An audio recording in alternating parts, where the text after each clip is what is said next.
আসসালামু আলাইকুম প্রিয় দর্শক, সবাই কেমন আছেন? আশা করছি সবাই ভালো আছেন। আপনারা হয়তো অনেকের ফেসবুক পেজ অথবা প্রোফাইলে দেখবেন এরকম পেজ হ্যাজ সেম ইস্যু। এটা কিন্তু সবার পেজ প্রোফাইলে কিন্তু ইতিমধ্যে সবার পেজ প্রোফাইলে কিন্তু দিয়ে দিতেছে। এই সমস্যা থেকে আমরা কিভাবে মুক্তি পাবো? আজকে আমি আপনাদেরকে সম্পূর্ণ প্রসেসিংটা দেখিয়ে দিব। আপনারা দেখতে পাচ্ছেন আমার কিন্তু এই যে পেজ জোনাইট টেক এটার ভিতরে কিন্তু সেই ভায়োলেশনটা রয়েছে।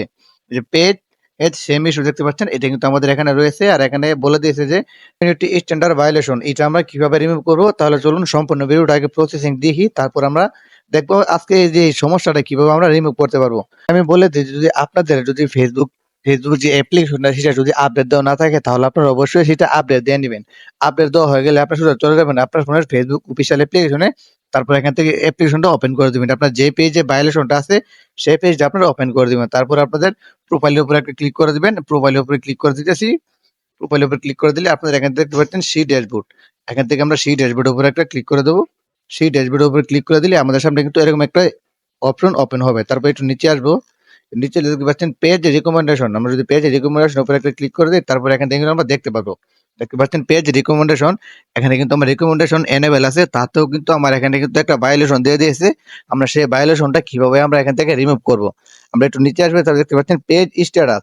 আমরা সেই পেজ স্ট্যাটাস উপরে একটা ক্লিক করে দেবো। পেজ স্ট্যাটাস উপরে ক্লিক করলে দেখতে পাচ্ছেন আমাদের সেই ভায়োলেশনটা কিন্তু এখানে দেখাচ্ছে।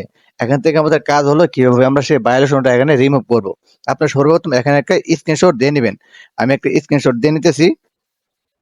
আমরা এখান থেকে একটা স্ক্রিনশট দিয়ে নিব। তারপর এখান থেকে আমাদের কাজ হচ্ছে এখান থেকে ব্যাগে চলে আসা। আমরা এখান থেকে কি করব? ব্যাগে চলে আসবো। ব্যাগে আসে তারপর এখানে দেখতে পাচ্ছেন উপরে থ্রি লাইনস আইকন রয়েছে। আমরা থ্রি লাইনের উপরে ক্লিক করে দিব। অনেকে হয়তো এখনো বই পেয়ে গেছেন যে আমরা এভাবে অনেকবার রিভিউ দিয়েছি, তারপরে কিন্তু আমাদের যে ভায়োলেশনটা এটা কিন্তু রিভিউ হচ্ছে না।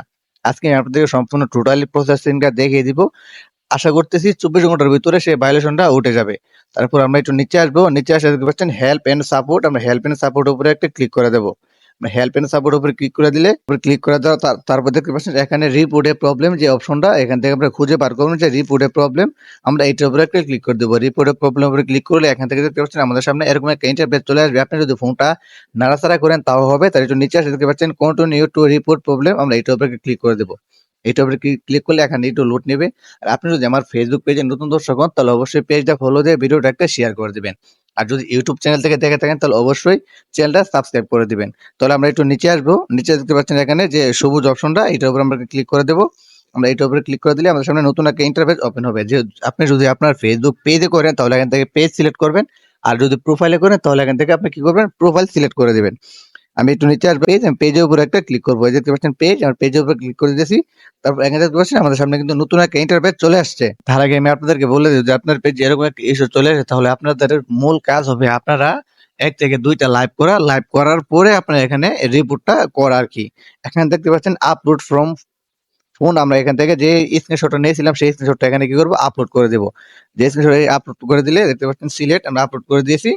তারপর এখান থেকে আমাদের উপরে দেখতে ডিসক্রাইব, এখানে আমাদেরকে কিছু একটা লিখতে হবে। দেখতে পাচ্ছেন এখানে আমি কি করব? আমি আগে থেকে কপি করে রাখছি। এটা আমি এখানে কি করব? পেস্ট করে দিব।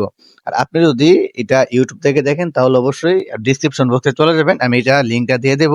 আর যদি ফেসবুক থেকে দেখে থাকেন তাহলে অবশ্যই কমেন্টে আমি প্রথম কমেন্টে এটা দিয়ে দিব। এখানে দেখতে পাচ্ছেন সবকিছু স্পষ্টভাবে লেখা আছে। এখানে নিচে লেখা আছে পেজ লিংক। আপনি কি করবেন? আপনি এখান থেকে আপনার যে পেজের যে লিংকটা সেটা এখান থেকে কি করতে হবে? কপি করতে হবে। আমি আমার ফেসবুক পেজের লিংকটা কপি করে নিয়ে আসছি। কপি করা হয়ে গেছে। তারপর এখান থেকে আমি কি করব? পেস্ট করে দিব। এই যে পেজ লিংক কপি করে পেস্ট করে দিলাম। তারপর এখান থেকে কাজ হবে। এই উপরে দেখতে পাচ্ছেন একটা যে সেন্টের মতো আইকন, মেসেঞ্জারের সেন্টের মতো আইকন, আমরা এটার উপরে ক্লিক করে দিব। আমরা যখন এটার উপরে ক্লিক করে দেব দেখতে পাচ্ছেন আমাদের রিপোর্টটা কিন্তু চলে যাবে। তার আগে আপনার যদি পেজে যে রিপোর্টটা করার আগে আপনি যদি ২ টা লাইভ করেন এবং যদি প্রথমবার রিপোর্ট করেন ইনশাআল্লাহ আপনার ২৪ ঘন্টার ভিতরে কিন্তু এই সমস্যাটা সমাধান হয়ে যাবে। আর আমার এই পেজের সমস্যাটা সমাধান হলো কিনা আমি নেক্সট আরেকটা ভিডিও নিয়ে আপনাদেরকে জানাবো। আর আপনি যদি আমার ফেসবুক পেজে নতুন দর্শক হন তাহলে অবশ্যই পেজটা ফলো দিয়ে রাখবেন। তাহলে কিন্তু আপনি জানতে পারবেন যে আমার পেজের সমস্যাটা সমাধান হলো কিনা।